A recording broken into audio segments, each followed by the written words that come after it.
सूत्रधार पर सुनते हैं वेद व्यास की महाभारत।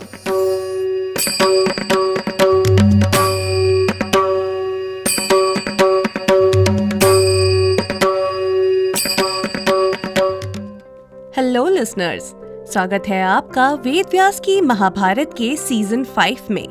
उम्मीद है आपको हमारे एपिसोड सुनने में उतना ही आनंद आ रहा होगा जितना आनंद हमें इन्हें आपके लिए बनाने में आता है। वेद व्यास की महाभारत में आप सुनते हैं गीता प्रेस गोरखपुर द्वारा प्रकाशित महाभारत कथा। मैं हूँ आपके साथ आपकी सूत्रधार मान्या शर्मा।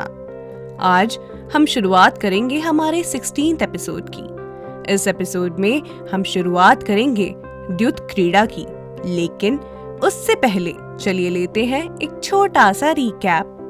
पिछले एपिसोड में राजा धृतराष्ट्र ने विदुर जी को इंद्रप्रस्थ भेजा। वहां जाकर विदुर जी ने राजा युधिष्ठिर को राजा धृतराष्ट्र का संदेश देते हुए द्युत क्रीड़ा के लिए उन्हें सभी भाइयों सहित हस्तिनापुर आने के लिए कहा। वचनबद्ध राजा युधिष्ठिर परिवार सहित हस्तिनापुर आ पहुँचे हैं। चलिए अब मैं आपको ले चलती हूँ द्युत सभा में। द्युत सभा में उपस्थित सभी राजा अपने अपने स्थान पर विराजमान हो गए हैं। सभी के स्थान ग्रहण करने के बाद सुबल कुमार शकुनी ने राजा युधिष्ठिर से कहा, महाराज, द्युत की तैयारी हो गई है। हम सब आपकी ही प्रतीक्षा कर रहे हैं। चलिए द्युत क्रीड़ा आरंभ करते हैं। युधिष्ठिर ने उत्तर देते हुए कहा, राजन, जुआ तो एक प्रकार का छल है और कलह का कारण है। इसमें न तो कोई क्षत्रियोचित पराक्रम है और ना ही इसकी कोई निश्चित नीति है। फिर आप इसकी प्रशंसा क्यों कर रहे हैं? जुआरियों का सम्मान केवल छल कपट से ही होता है। सज्जन पुरुष के लिए वह प्रशंसा नहीं है। शकुनी ने कहा, राजन, जिस अंक पर पासा पड़ता है उसे जो पहले ही समझ लेता है वो शर्ता का प्रतिकार करना जानता है और पासे फेंकने से समस्त व्यापारों में उत्साह पूर्वक लगा रहता है। और जो बुद्धिमान पुरुष द्युत क्रीड़ा जैसे विषय की सब बातों की जानकारी रखता है वह जुए का असली खिलाड़ी है। वह द्युत क्रीड़ा में दूसरों की सारी शर्तापूर्ण इच्छाओं को सह लेता है। राजन, यदि पासा विपरीत पड़ जाए तो हम खिलाड़ियों में से एक पक्ष को पराजित होना ही पड़ता है। इसीलिए जय पराजय पासों के ही आश्रित है। उसी में पराजय की प्राप्ति होती है। हारने की शंका तो हमें भी है, फिर भी हम खेलते हैं। आप शंका न कीजिए, दाव लगाइए। अब विलंब न कीजिए महाराज। युधिष्ठिर ने कहा, ऐसा कहा जाता है कि जुआरियों के साथ शठता पूर्वक जो जुआ खेला जाता है वह पाप है। धर्म अनुकूल विजय तो युद्ध में ही प्राप्त होती है। क्षत्रियों के लिए युद्ध ही उत्तम है, जुआ खेलना नहीं। कुटिलता और शठता से रहित युद्ध ही सत्पुरुषों का व्रत है। हम लोग जिस धन से अपनी शक्ति के अनुसार ब्राह्मणों की रक्षा करने का प्रयत्न करते हैं उसको तुम जुआ खेलकर हम लोगों से हड़पने की चेष्टा नहीं करो। मैं धूर्ततापूर्ण बर्ताव के द्वारा सुख और धन को पाने की इच्छा नहीं करता, क्योंकि जुआरियों के कार्य को विद्वान पुरुष अच्छा नहीं समझते। युधिष्ठिर को द्युत के लिए मनाते हुए शकुनी ने दोबारा कहा, राजन, एक विद्वान दूसरे विद्वान के पास जब उन्हें जीतने के लिए जाता है तब शठता से ही काम लेता है। विद्वान मूर्ख को शठता से ही पराजित करता है, परंतु इसे लोग शठता नहीं कहते। धर्मराज, जो द्युत में पूर्ण शिक्षित हैं, वह अशिक्षितों पर शठता से ही तो विजय प्राप्त करते हैं। विद्वान पुरुष मूर्ख को जो परास्त करता है वह भी शठता ही है, किंतु लोग उसे भी शठता नहीं कहते। धर्मराज युधिष्ठिर, अस्त्र विद्या में निपुण योद्धा अनाड़ी को और बलवान पुरुष दुर्बल को शठता से ही जीतना चाहता है। इस प्रकार सब कार्यों में विद्वान पुरुष अविद्वानों को शठता से ही जीतते हैं, किंतु लोग उसे शठता नहीं कहते। इसी प्रकार आप यदि मेरे पास आकर यह मानते हैं कि आपके साथ शठता की जाएगी, तो यदि आपको द्युत करने से हारने का भय है तो आप पीछे हट जाइए। युधिष्ठिर ने उत्तर देते हुए कहा, राजन, मैं बुलाने पर पीछे नहीं हटता। यह मेरा निश्चित व्रत है। आप यह बताइए कि यहाँ जो लोग उपस्थित हैं उनमें से किसके साथ मुझे जुआ खेलना होगा। मेरे मुकाबले में बैठकर दूसरा कौन पुरुष दाव लगाएगा। इसका निश्चय हो जाए तो जुए का खेल प्रारंभ करते हैं।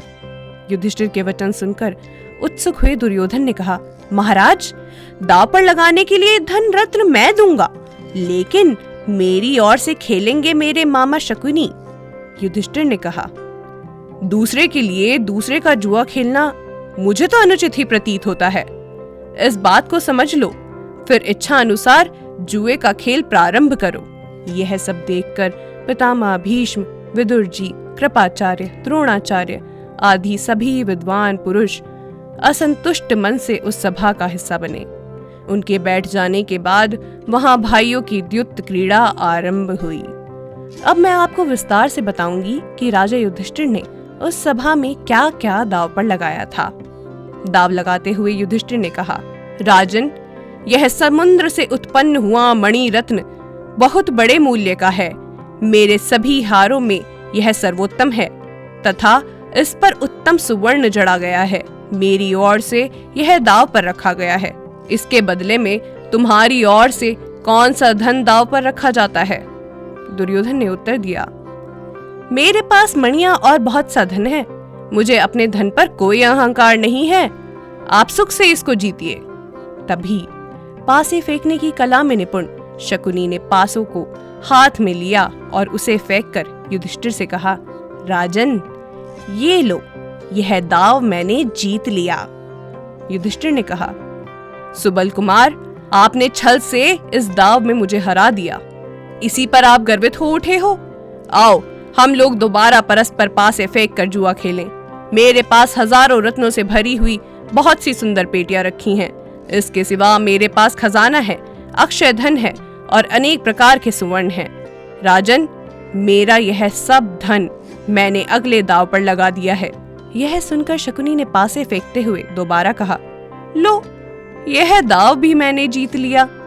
दोबारा दाव लगाते हुए युधिष्ठिर ने कहा, यह जो रथों में श्रेष्ठ जैत्र नामक श्रेष्ठ रथ है, जो हम लोगों को यहाँ तक ले आया है, यह अकेला ही 1000 रथों के समान है।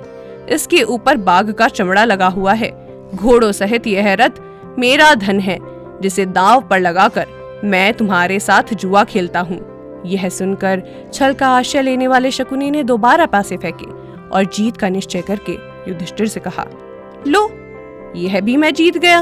अब दाव लगाते हुए युधिष्ठिर ने कहा, मेरे पास 1,00,000 दासियां हैं, जो स्वर्ण के आभूषण धारण करती हैं, जिनके हाथों में शंख की चूड़ियां और बाहों में भुजबंद, कंठ में रत्नों का हार सुशोभित होता है। राजन, मेरा यह धन है, जिसे दाव पर लगाकर मैं तुम्हारे साथ अपना अगला दाव खेलता हूँ। यह सुनकर कपटी शकुनी ने जीत का निश्चय करके पासे फेंके और युधिष्ठिर से कहा, राजन, यह दाव भी मैंने जीत लिया। अब युधिष्ठिर ने दोबारा दाव लगाते हुए कहा, दासियों की तरह ही मेरे पास 1,00,000 दास हैं। वे चतुर, बुद्धिमान, संयमी हैं। ये हाथों में भोजन पात्र लिए दिन रात अतिथियों को भोजन परोसते रहते हैं। राजन, यह मेरा धन है, जिसे दाव पर लगाकर मैं तुम्हारे साथ खेलता हूँ। यह सुनकर शकुनी ने अपनी ही जीत का निश्चय करके दोबारा पासे फेंके और कहा, लो, ये दाव भी मैं जीत गया। युधिष्ठिर ने कहा, सुबल कुमार, मेरे यहाँ 1000 हाथी हैं, जिनको बांधने के रस्से भी सोने के हैं। वे सदा आभूषणों से विभूषित रहते हैं। उनके गले में सोने के हार सुशोभित होते हैं। वे सब के सब बड़े बड़े नगरों को नाश कर देने की शक्ति रखते हैं। राजन, यह मेरा धन है, जिसे दाव पर लगाकर मैं तुम्हारे साथ खेलता हूँ। शकुनी ने हंसकर फांसे फेंकते हुए कहा, इस दाव को भी मैंने जीत लिया। राजन, युधिष्ठिर ने कहा, मेरे पास 1000 रथ हैं, जिनकी ध्वजाओं में सोने के डंडे लगे हैं। राजन, यह मेरा धन है, इसे दाव पर लगाकर मैं तुम्हारे साथ खेलता हूँ। उनके ऐसा कहने पर शकुनी ने युधिष्ठिर से कहा, लो, यह दाव भी मैं जीत गया। युधिष्ठिर ने कहा, मेरे यहाँ गंधर्व देश के घोड़े हैं, जो सोने के हार से विभूषित हैं। शत्रु दमन चित्ररथ गंधर्व ने युद्ध में पराजित होने के पश्चात अर्जुन को प्रेम पूर्वक वे घोड़े भेंट किए हैं। राजन, यह मेरा धन है, जिसे दांव पर लगाकर मैं अगली बाजी तुम्हारे साथ खेलता हूँ। शकुनी ने अपनी जीत का निश्चय करके पासे फेंके और युधिष्ठिर से कहा, यह दाव भी मैंने जीत लिया है राजन। युधिष्ठिर ने कहा, मेरे पास 10,000 श्रेष्ठ रथ हैं, जिनमें छोटे बड़े वाहन सदा जुटे ही रहते हैं। इसी प्रकार मेरे पास प्रत्येक वर्ण के हजारों चुने हुए योद्धा मेरे यहाँ एक साथ रहते हैं। वे सब के सब पराक्रम से संपन्न हैं और शूरवीर हैं।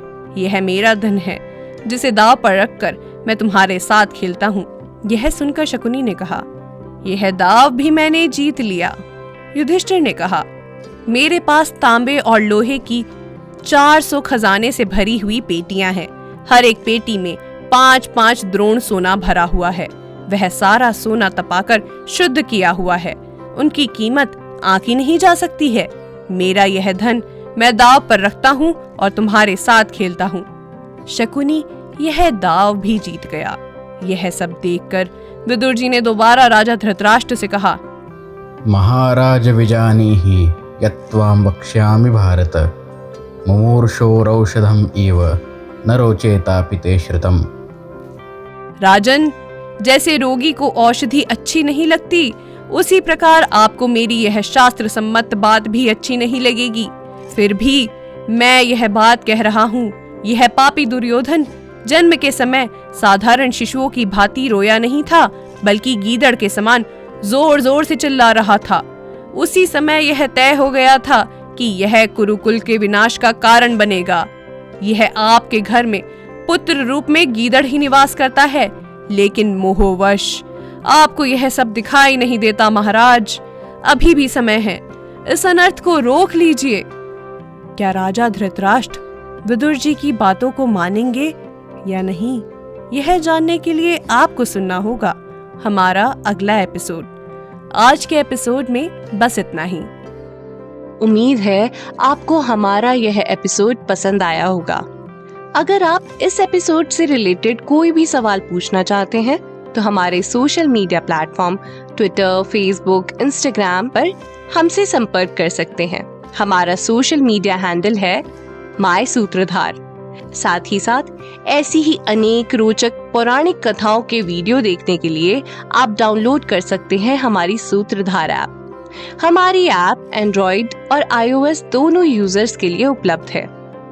यहाँ आपको हर एक कहानी सुंदर चित्रण और सटीक फैक्ट्स के साथ मिलेगी। इसके अलावा आप श्री राम कथा, मिनी टेल्स पॉडकास्ट हिंदी और इंग्लिश, नल दमयंती प्रेम कथा हिंदी, इंग्लिश तथा ऐसी ही अनेक कहानियाँ अपने मनपसंद ऑडियो प्लेटफॉर्म पर सुन सकते हैं। लिंक आपको डिस्क्रिप्शन में मिल जाएगा। मैं आपकी सूत्रधार मान्या शर्मा मिलूंगी आपसे अगले एपिसोड में। याद रखिएगा, हम हर सोमवार और शुक्रवार आपसे मिलते रहेंगे।